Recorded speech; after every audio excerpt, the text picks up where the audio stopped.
My daughter opened the gift from my stepmother at her first communion and started crying. "Why did Nana call me a mistake?" she asked. My husband stormed out. My stepmother just smiled. We sat in silence for 4 hours later before she finally spoke. "I didn't say anything at first. What do you even say to that?" Judith just looked at me with that same expression she always wore, one eyebrow slightly raised, lips relaxed but cold. She was dressed like she always dressed when she wanted to remind everyone she had class, cream blouse, silk scarf, pearl earrings, not a single thing out of place. I stared at her, this woman who had been in my life longer than she deserved, and wondered how long she had been waiting to say those words. Not just to Ava, but to me. Was it planned? Was this her way of, what? Settling old scores? Reminding me I was never really hers? "You know, I said quietly you didn't have to come today." She picked up her wine again, swirling it. "Of course I did. It's a milestone. You only make your first communion once." I laughed. Not because it was funny, but because it was absurd. "You made my daughter cry." Reed stormed out. "You ruined what should have been the best day of her little life so far. And you sit here sipping Chardonnay like you're at some kind of gallery opening." "I didn't ruin anything," she said, calmly. "People are too sensitive these days. You're raising her soft, Callie. That's on you." I felt the heat rise to my face. Raising her soft? She's 7. She's a little girl. "That's when it starts," she said, as if she were giving me advice on taxes or insurance. "Letting them believe the world will always cushion them. That their feelings should be protected at all costs. You're doing her no favors." I stood up and walked toward the kitchen, needing space, air, anything to not lose it right there. My hands shook as I grabbed a glass of water. When I turned around, Judith had followed me in. She leaned against the doorway like she owned the place. "You ever wonder why Reed never warmed up to me?" she asked. "It's not because I'm cruel, Callie. It's because I see through him." I turned slowly. "Don't." "What?" "Don't bring him into this. He's a good man. A better one than my father ever was. And he actually loves Ava in a way you've never been capable of loving anyone." Judith narrowed her eyes just slightly, a crack in her usually unreadable face. "You think love is all smiles and bedtime stories? Love is knowing the truth, even when it's ugly." "That wasn't love in that card," I said, voice low. "That was cruelty, disguised as cleverness." She stepped forward. "You want to know the real cruelty?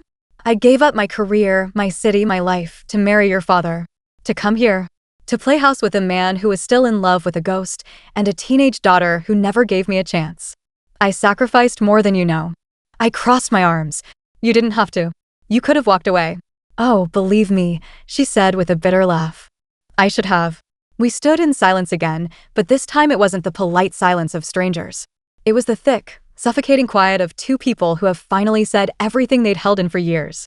Then she said it, almost casually. "You know your father cheated, right?" I blinked. "What?" "With me," she added, like she was clarifying the brand of milk I liked. "He started seeing me 6 weeks before your mother died." "No, that's not possible," I said automatically, but even as I did, something in my gut twisted. She shrugged. "I didn't know she was sick." "Neither did he. But it happened. Your precious dad wasn't exactly a saint." I stared at her, trying to find the lie, trying to hold on to the story I had always believed. My dad, the broken man who drank himself into near oblivion for a year after Mom died, he couldn't have, right? Judith saw it in my face. "You can ask Elle," she said. "Your cousin. She knew. Your Aunt Mary knew. Everyone just decided it was more convenient to pretend he was a grieving widower instead of a cheating husband." I sat down at the kitchen table, my legs no longer holding me. She poured herself another glass, walked over, and stood beside me. "You've built your whole life around this idea that you were wronged. That I came in and replaced some fairy tale marriage. But life's more complicated than that." I wanted to scream, to throw something. But instead, I just sat there, my hands clenched into fists in my lap. "I don't know what kind of woman writes that kind of thing in a card to a child," I said finally, "but I do know this, Ava will never see you the way I saw you. I won't let her." Judith smiled faintly. "She already sees me more clearly than you ever did." I didn't respond. Outside, I could hear the kids laughing, the squeak of the trampoline in the backyard, the occasional bark from Elle's golden retriever. Life, moving on. Unaware. I picked up the card again and looked at it. Every mistake is a lesson in disguise. It wasn't just a cruel line. It was a mirror. Judith had written it not only for Ava, but for me. For her. For all of us.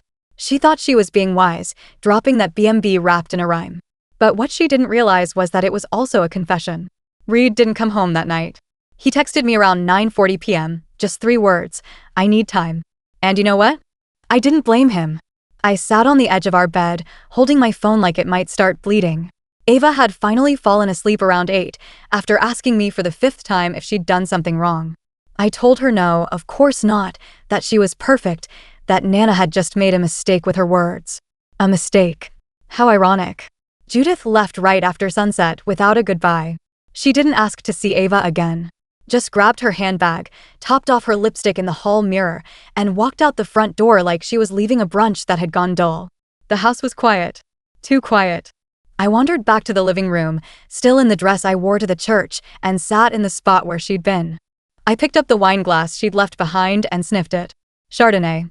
Always the same brand. Judith was loyal to her rituals. And her poisons. The card was still on the coffee table. I'd read it at least 20 times, hoping somehow it would say something different if I looked hard enough. But no. It still said exactly what it said the first time. Every mistake is a lesson in disguise. You've turned into quite the blessing. Happy First Communion. Nana Judith, I hated how neat it looked. How crafted. That wasn't a slip of the pen. That was deliberate. The next morning, I woke to the sound of Ava throwing up. She was standing in the hallway outside the bathroom, pale as milk, crying. "Baby, what happened?" I rushed over.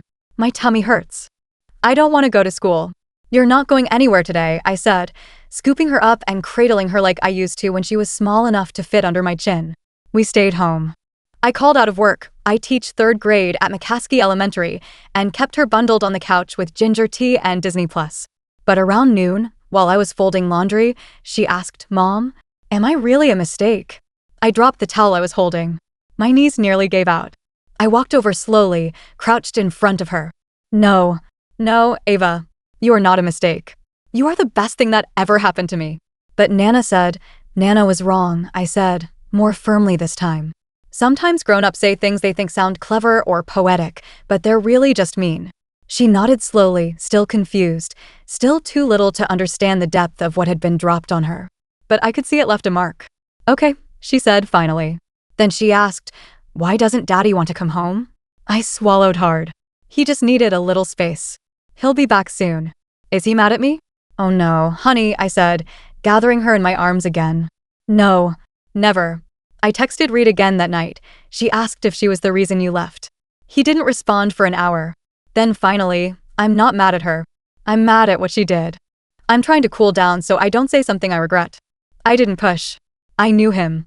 Reed was steady, but once he reached his breaking point, he needed silence like a drug. It's one of the things I loved and hated about him. Judith didn't call. Didn't text. Nothing. But the next day, I got a package in the mail. No return address. No note. Inside was a photo. A black and white picture of my father. Sitting on a bench. Next to Judith. Holding hands. Date stamped. 6 months before Mom died. On the back, in Judith's unmistakable handwriting, just 2 words, "Told you." I stared at it for a long time. My hands shaking. I hadn't believed her. Not really. I thought she was bluffing, trying to hurt me. But there it was. Proof. And suddenly, everything cracked. All those Sunday mornings after Mom died, where Dad would sit staring at her chair at the table. The nights he'd cry into his drink when he thought I was asleep. It had all been performance? Or guilt? I dropped the photo on the counter like it burned. Later that evening, I went into the garage and found the plastic bin of old family albums. Dug through dust and cobwebs and finally found the one from the year Mom passed. And there it was. A picture I'd looked at a dozen times before and never noticed. Dad. At the local harvest festival in Mount Joy, standing with a group of volunteers. And there, in the background, half-turned and smiling Judith. Not a stranger. Not a guest. Present. In our lives, before we knew she was. It hit me like a wave. My mom must have known. And she never said a word. I stayed up until 2 a.m. flipping through photo albums, old church bulletins, and newsletters from our old neighborhood association. I wasn't looking for anything specific. I just wanted to see. See what I'd missed. See how deep the lie went. I found her in 3 more pictures. Not center stage. Always off to the side, half blurred, half smiling, like a ghost in the periphery. The woman who became my stepmother had been haunting the edges of our lives for longer than I ever imagined. I didn't cry. Not that night. I just sat there feeling hollow. Like someone had scooped out everything I believed about my family and left me with a shell of memories that no longer felt like mine. The next morning, Reed came home. I heard the garage door open and the sound of him kicking off his shoes with more force than necessary. I was at the stove, scrambling eggs for Ava, who was still curled up on the couch, her appetite almost non-existent since Sunday. Reed walked in, looking like he hadn't slept much either. He smelled like hotel soap and coffee. We didn't speak right away. Just looked at each other. "You okay?" I asked finally. "No," he said, his voice rough. But I couldn't stay away any longer. He walked over, crouched in front of Ava, brushing her hair back. "Hey, Peanut." She blinked up at him. "You came back." "I will always come back," he said, hugging her tight. "Always." She held him longer than usual, clinging in that quiet, childlike way that breaks your heart without words. After she went to the bathroom, Reed and I stood in the kitchen in silence. "I need to say something," he said, not meeting my eyes. "And I need you to hear it before you respond." I nodded. "I've never liked Judith," he said. "Never. But I put up with her for you. For Ava. Because I figured she was your burden, not mine. But what she did to Ava," he shook his head. "That was deliberate. That wasn't just some slip or bad joke." "I know," I said. "And what scares me," he continued, "is that you still let her be part of Ava's life after everything she did to you. And maybe you didn't see it clearly until now, but I did. And it made me feel like I couldn't trust your judgment when it came to protecting her." That one landed hard. I felt my throat close a little. "I didn't know it was this bad. But you suspected. You've always known Judith was poison, even if you buried it." I leaned on the counter. I thought I was doing the right thing by keeping her involved. I thought maybe Ava would soften her. Or maybe it was me, still trying to make her love me. There it was. The ugly truth. Reed exhaled. "I get it. I do. But it's not just about you and her anymore. It's about our daughter. And I need to know you'll put Ava first." "I will," I said, without hesitation. "Good," he said, finally looking at me. "Because I think we need to cut her out. Completely." I nodded again. I already made that decision. He looked relieved. Angry still, but relieved. Then I told him about the photo. The one Judith sent. About what she said. About what it meant. He didn't react right away. Just stared down at the counter like he was calculating a number that didn't add up. "So your dad was cheating," he said finally. "Yeah. And Judith knew your mom was sick?" "I don't know," I said. "She claims she didn't. But she's a liar, so." He scratched the back of his neck. "That makes this whole thing worse. Like this card? That wasn't just a jab at Ava. That was aimed at you." "I know. So what do we do?" he asked. And I hated that question, because I didn't have an answer. Not yet. That night, I sat with Ava while she slept, running my fingers through her hair, watching her chest rise and fall. This little girl, so pure, so trusting, didn't deserve to carry the weight of an adult's bitterness. I thought about cutting Judith off entirely, blocking her number, returning the photo with a note, "Don't contact us again." But there was a part of me, maybe a small, petty part, that wanted to confront her. Face to face. Not just for what she did to Ava, but for what she did to my mother. To me. So I called her. She answered on the second ring. "Well," she said, her voice cool. "That was faster than I expected. You sent me a photo of my father. And you said, 'Told you.' Like you'd won something." "I wasn't trying to win," she said. "I was trying to end a lie." "End a lie or start a new one?" I snapped. "You're angry. That's fair. But you needed the truth, Callie." "No. What I needed was for you to show my daughter some compassion on the most important day of her life. What I needed was for you to act like a human being." Judith went quiet. "You can't help yourself, can you?" I said. "You enjoy this. You enjoy wounding people. It's how you control the narrative." "I've lived long enough to know people would rather be comforted by lies than disturbed by the truth," she said. "Don't quote bumper stickers at me." She chuckled once, dry and humorless. "You've always been so dramatic. And you've always been so cold," I replied. "We're done, Judith. No more visits. No more cards. No more slipping poison into moments that aren't about you." "You really think you can erase me?" she asked, her voice shifting, less amused now, more brittle. "You erased yourself the second you made my child cry." I hung up before she could say anything else. For a long time, I just sat there staring at my phone, heart pounding. It was done. But it didn't feel like relief. It felt like the start of something heavier. Something long overdue. For weeks after I cut Judith off, she stayed quiet. No emails. No calls. Not even a passive-aggressive birthday card for Ava's stuffed llama collection. Yes, she used to send those. At first, I didn't trust the silence. It felt like when the wind dies down before a storm hits. But slowly, I started to believe it wasn't a storm coming, it was emptiness. The vacuum that's left when a toxic person finally loses their power over you. Still, the damage had been done. Ava was different. She was still our sunny little girl, but she asked more questions now. About mistakes. About families. About whether people always mean the things they say. She had a look in her eyes sometimes that felt too old for a 7-year-old. One night, she asked me, "Mom, do people change when they get older?" Like, a lot. I nodded. Sometimes they get better. Sometimes they get bitter. Was Nana always like that? Or did she get bitter? I didn't lie. I think she always had some bitterness in her. But I think she let it grow until it took over. Ava was quiet for a minute. Then said, "I don't want to be like that." And just like that, I knew she'd be okay. Reed and I started healing too. The space between us, once tight with tension, began to breathe again. We went to couples therapy, not because we were broken, but because we wanted to reinforce the foundation before another quake hit. He said something I'll never forget during our 3rd session. I think I judged Callie for trying to make peace with Judith because I didn't understand what it's like to want a mother so badly, you'll accept a bad one. He looked at me with tears in his eyes. I see that now. And I'm sorry. That cracked me open. In the best way. But still, there was something in me that wasn't done. Not just out of spite, but because I needed to reclaim something. So I started digging. And what I found, well, let's just say Judith didn't exactly retire into quiet dignity. Turned out she was on the board of a local philanthropic organization, a sort of old money country club charity group called the Red Oak Circle. A lot of their work was real, but they also loved their image. Annual galas, donor lists in the Lancaster Living magazine, the whole white glove image game. And Judith?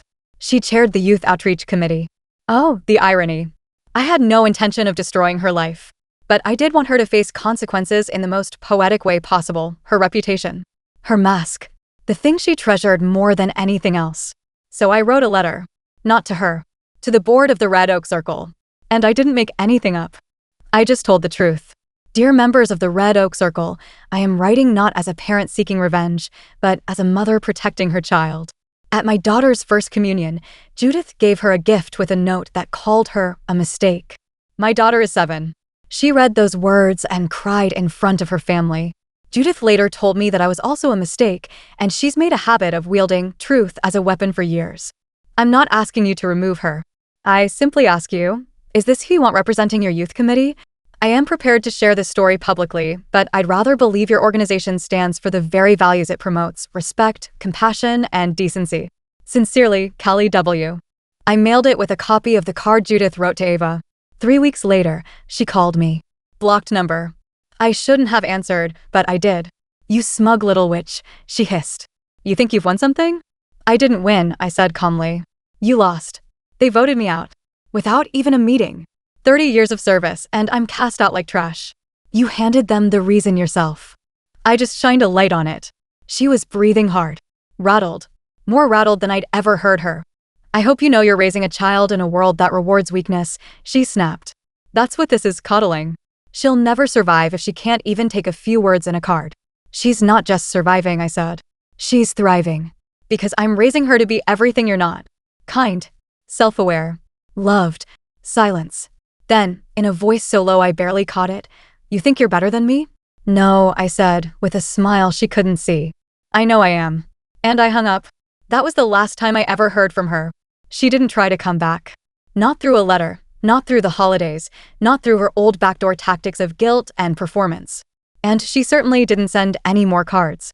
I framed Ava's communion card, not to display, but to remind myself how far we've come. I tucked it into the back of my closet, behind a stack of journals and tax files. Sometimes, when I'm folding laundry in my bedroom, I glance that way. And I remember, pain has a legacy. But so does healing. And sometimes, the most powerful revenge isn't a scream. It's silence. It's absence. It's a little girl in a white dress spinning in the living room again, free of judgment. Free of bitterness. Full of love. And that's a legacy worth passing on.